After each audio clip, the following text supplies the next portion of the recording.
in the golden glow of a California sunset. Two names echo through the halls of martial arts history: Steven Seagal and Bruce Lee. One was a legend who changed cinema forever. The other became a symbol of power and discipline. But what most people don't know is that these two giants were connected by a rivalry that nearly exploded into something the world had never seen. This is the untold story of Steven Seagal versus Bruce Lee, a tale of respect, competition, and the clash of two different worlds. The year was like this on the way down. Yeah. As you come here, 1973. Bruce Lee was at the peak of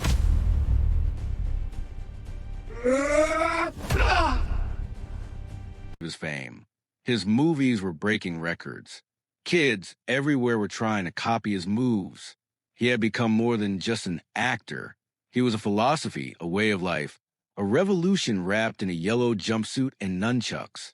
But across town, in a quieter dojo tucked away from the flashing cameras, a young man, for example, when you come to grab my leg, named Steven Seagal, was perfecting something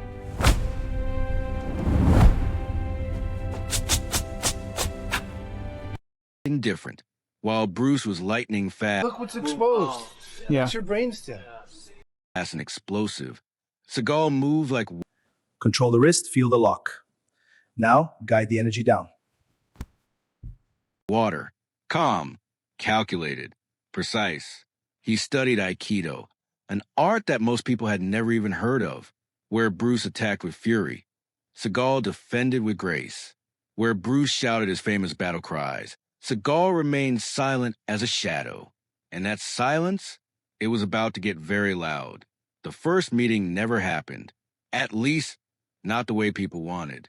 Bruce Lee had heard whispers about this American martial artist who claimed to have mastered ancient Japanese techniques. Some said Seagal was the real deal.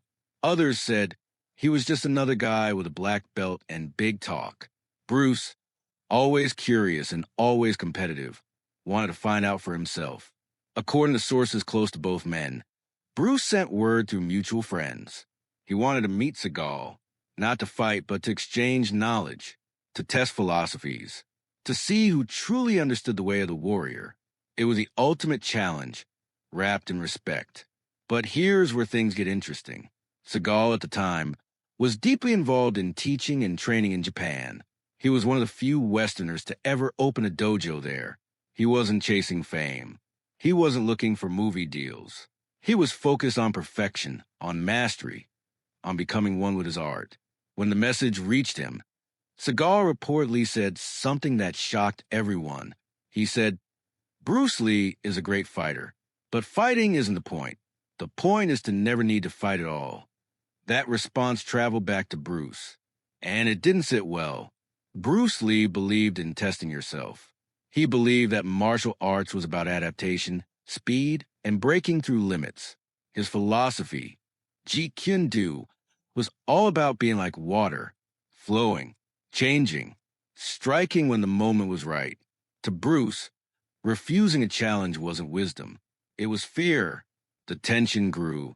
Rumors spread through dojos across America and Asia. Would they meet? Would they spar? Would the world finally get to see Aikido versus Jeet? Then came the twist no one expected. A wealthy businessman, a lover of martial arts, offered to pay both men a large sum of money to demonstrate their skills in a private exhibition. Not a street fight, not a cage match, but a controlled, respectful showcase of technique. It would be filmed. It would be studied. It would become a piece of history. Bruce agreed immediately. He loved the idea of showing the world what real martial arts looked like. He wanted to prove that size didn't matter, that style didn't matter, that only truth mattered. Seagal, however, hesitated. He believed that turning martial arts into a spectacle was dangerous. It fed egos. It created false heroes. And worst of all, it made people think that violence was entertainment. But there was something else, something deeper. Seagal respected Bruce Lee. He admired his skill, his dedication, his impact on the world. But he also believed that Bruce had lost his way, that the movies, the fame, the fortune had pulled him away from the true spirit of martial arts. And Bruce Bruce thought Seagal was hiding behind philosophy to avoid proving himself. The world held its breath. Messages went back and forth. Dates were set and then canceled. Some say Bruce grew frustrated. Others say Seagal was simply being cautious. The truth is probably somewhere in between. Then tragedy struck. In July 1973, Bruce Lee passed away suddenly. The world mourned. The martial arts community was shattered, and the meeting that everyone wanted to see would never happen. But the story didn't end there. In fact, it was just beginning. Years later, after Bruce's death, Seagal began speaking publicly about what could have been. In interviews, he said that he had great respect for Bruce, but that their approaches were fundamentally different. Bruce was about offense. Seagal was about defense. Bruce wanted to strike first. Seagal wanted to never strike at all. And that's when the rivalry truly exploded. Not between the men themselves, but between their followers. Bruce Lee's students and fans were furious. They felt Seagal was disrespecting a legend. How dare he suggest that Aikido was superior to Jeet? How dare he imply that?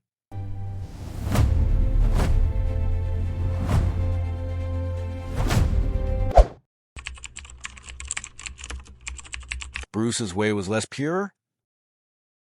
Seagal supporters fired back. They argued that Aikido was the ultimate martial art because it required no aggression. It was about redirecting energy, using an opponent's force against them. It was the art of peace. The debate raged for decades. Online forums exploded with arguments. YouTube videos were made analyzing every move, every statement, every philosophy. People took sides. Dojos divided. Friendships ended. But here's the secret that most people miss. Both men were right, and both men were wrong. Bruce Lee revolutionized martial arts by breaking down barriers. He showed the world that you didn't have to stick to one style. You could take the best from everything and create something new. He was a pioneer, a rebel, a genius. Steven Seagal preserved something ancient and sacred. He showed that martial arts wasn't just about winning fights. It was about discipline, respect, and control of oneself. He was a guardian, a teacher, a philosopher. The real rivalry wasn't between them.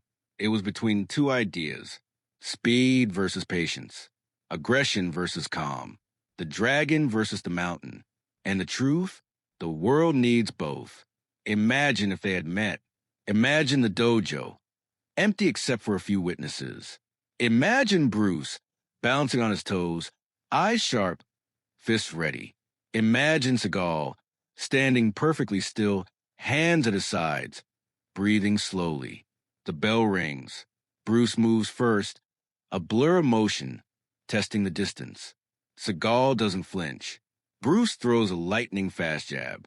Seagal shifts his body just slightly, and the punch finds only air. Bruce spins, throws a kick. Seagal redirects it with a gentle touch, and Bruce stumbles, off balance for just a heartbeat. But Bruce recovers instantly. He's too fast, too smart. He adjusts. He feints. He watches Seagal's eyes, his shoulders, his feet. And then he sees it. The opening. Bruce strikes. But Seagal is already moving. He catches Bruce's wrist mid-strike, twists it gently but firmly, and guides Bruce into a roll. Bruce lands on his back, surprised but unhurt. For a moment, the room is silent. Then Bruce laughs. A real, genuine laugh. He gets up, bows, and says, "You're good, really good." Seagal bows back. "So are you, my friend. So are you." Of course, that never happened. But in the hearts and minds of martial artists everywhere, it happens every single day. The legacy of their rivalry, real or imagined, lives on. It teaches us something important. It teaches us that strength comes in many forms. That wisdom isn't about being the fastest or the strongest. It's about knowing when to act and when to wait, when to strike and when to protect. Bruce Lee taught us to be water, to adapt, to flow, to break through obstacles with unstoppable force. Steven Seagal taught us to be the container, to hold the water, to give it shape, to remain unshaken no matter how hard the storm rages. And maybe, just maybe, the greatest martial artist is the one who can be both. Today, both men are remembered as legends. Bruce's movies still inspire millions. His philosophy still guides fighters around the world. His name is spoken with reverence. And Seagal? He continues to teach, to train, to live by the principles he learned decades ago in Japan. He may not have Bruce's fame, but he has something else. He has peace. The Untold rivalry between Steven Seagal and Bruce Lee wasn't about who would win in a fight. It was about two different paths to the same destination. One walked the path of thunder. The other walked the path of silence. Both arrived at greatness. So the next time someone asks you who would win, Bruce Lee or Steven Seagal, smile and say this: the real winner is anyone who learns from both of them. Anyone who understands that martial arts isn't about violence. It's about becoming the best version of yourself. Because in the end, the greatest opponent you'll ever face isn't another person. It's yourself, your ego, your anger, your fear.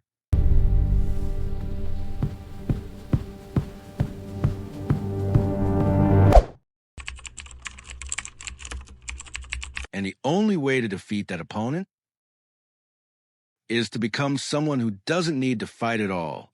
That's the lesson Bruce and Steven both knew. That's the rivalry that shook the martial arts world. Not a rivalry of fists, but a rivalry of ideas. And ideas never die. They echo through time. They inspire generations. They change the world. Just like Bruce Lee, just like Steven Seagal. Two legends, one truth. The way of the warrior is the way of peace. And that's a lesson worth remembering forever. But let's go deeper. Let's talk about what really made these two men so different, and why that difference matters to you and me today. Bruce Lee grew up in Hong Kong, the son of a famous opera star. From a young age, he was surrounded by performance, by drama, by the bright lights of show business. He learned Wing Chun from the legendary Ip Man, but Bruce was never satisfied with just one style. He questioned everything. He challenged his teachers. He broke rules that had existed for centuries. When Bruce moved to America, he faced racism, rejection, and closed doors. Hollywood didn't want an Asian leading man. They wanted him to play the sidekick, the villain, the stereotype. But Bruce refused. He fought back, not with anger, but with excellence. He created his own path. He became a star on his own terms. That fighting spirit, that refusal to accept limits, that's what made Bruce Lee a hero to millions. He showed people that you could overcome anything if you were fast enough, smart enough, and brave enough. He was proof that one person could change the world. Now, let's talk about Steven Seagal. His story is completely different. Seagal grew up in California, fascinated by Asian culture and martial arts. While other kids were playing baseball, Seagal was studying Japanese language philosophy and combat techniques. He wasn't interested in being famous. He was interested in being authentic. At 17, Seagal did something almost impossible. He moved to Japan and convinced traditional Aikido masters to teach him. These were men who rarely accepted outsiders, who guarded their secrets carefully. But Seagal showed such dedication, such respect, such genuine love for the art, that they opened their doors to him. He spent over 15 years in Japan. He married a Japanese woman. He opened his own dojo. He became so skilled that he earned a 7th-degree black belt, one of the highest ranks possible. He wasn't chasing movie deals or magazine covers. He was chasing perfection. When Seagal finally returned to America in the 1980s, he brought with him something rare. He brought authentic Aikido to a country that had mostly seen flashy Hollywood martial arts. His movements were different, smooth, almost gentle, but incredibly effective. That's when Hollywood noticed him. And that's when everything changed. Seagal's first movie, Above the Law, came out in 1988. It was unlike anything audiences had seen before. His fighting style was unique. He didn't jump and spin and scream. He moved calmly, efficiently, almost lazily. and yet his opponents flew through the air like rag dolls. People were confused at first. Was this real? Could someone really fight like that? The answer was yes. Aikido was real, and Seagal was the real deal. Within a few years, Seagal became one of the biggest action stars in the world. Movies like Hard to Kill, Marked for Death, and Under Siege made him a household name. He was a cool, calm, unstoppable hero who never lost control. But here's where the story gets interesting. As Seagal became more famous, people started comparing him to Bruce Lee. The debates became intense. Bruce Lee fans said Seagal could never match Bruce's speed or innovation. Seagal fans said Aikido's defensive principles were more evolved than Jeet Kune's aggressive approach. The arguments got so heated that martial arts magazines ran special features trying to analyze who would win. Experts were interviewed. Techniques were compared. Frame-by-frame breakdowns were published. And through it all, Seagal maintained his position. He said repeatedly that he respected Bruce Lee enormously, but that comparing them was pointless. They practiced different arts with different goals. Bruce wanted to be the fastest striker in the world. Seagal wanted to never need to strike at all. This drove Bruce Lee fans crazy. They saw it as arrogance. They saw it as Seagal hiding behind philosophy, because he knew he couldn't compete with Bruce's legendary speed and power. But Seagal's supporters understood something deeper. They understood that Aikido wasn't about competing. It was about harmony. It was about ending conflict without creating more violence. It was about being so skilled that you could defeat an opponent without hurting them. Think about that for a moment. Imagine being so good at fighting that you could stop someone without punching them, without kicking them, without causing them pain. That's what Aikido masters strive for. That's what Seagal dedicated his life to learning. Now, would that work against Bruce Lee? That's the million-dollar question that nobody can truly answer. Bruce Lee was known for his one-inch punch, a devastating technique that could knock a man backwards several feet from just inches away. He was known for his lightning-fast strikes that opponents couldn't see coming. He was known for his philosophical approach to fighting, always adapting, always changing, always finding the path of least resistance. But here's something most people don't know. Bruce Lee actually studied some Aikido principles. He believed in not resisting force, but redirecting it. That was a core principle of his Jeet Kune. He said, be like water. Water doesn't resist. It flows around obstacles. It adapts to any container. That sounds a lot like Aikido, doesn't it? So maybe Bruce and Steven weren't as different as everyone thought. Maybe they were both reaching for the same truth, just from different directions. Bruce reached for it through speed and adaptation. Steven reached for it through patience and precision. The real tragedy is that they never got to sit down together and talk. Imagine the conversation they could have had. Imagine the insights they could have shared. Imagine what they could have created together. Instead, we're left with speculation, with arguments, with endless debates that have no real answer. But maybe that's okay. Maybe the mystery is part of what makes the story so powerful. Maybe not knowing keeps us thinking, keeps us learning, keeps us exploring what martial arts really means. Because at the end of the day, martial arts isn't about who's tougher or who would win in a fight. It's about discipline. It's about respect. It's about becoming a better person through training and practice. Bruce Lee became a better person by pushing his limits, by refusing to accept what others told him was impossible. He showed the world that dedication and hard work could overcome any obstacle. Steven Seagal became a better person by learning patience, by studying ancient wisdom, by understanding that true strength doesn't need to be proven. He showed the world that calmness and control are just as powerful as speed and aggression. Both men were right. Both men had something valuable to teach us. And that's why their rivalry, real or imagined, continues to captivate people decades later. It represents something bigger than just two martial artists. It represents two ways of approaching life itself. Do you face challenges head-on, like Bruce, striking fast and adapting quickly? Or do you face them like Seagal, remaining calm and redirecting negative energy into something positive? The answer is, you need both. Life isn't always about charging forward. Sometimes you need to be patient. Sometimes you need to wait for the right moment. Sometimes the best action is no action at all. But life also isn't always about waiting. Sometimes you need to be bold. Sometimes you need to take risks. Sometimes you need to break through barriers and create your own path.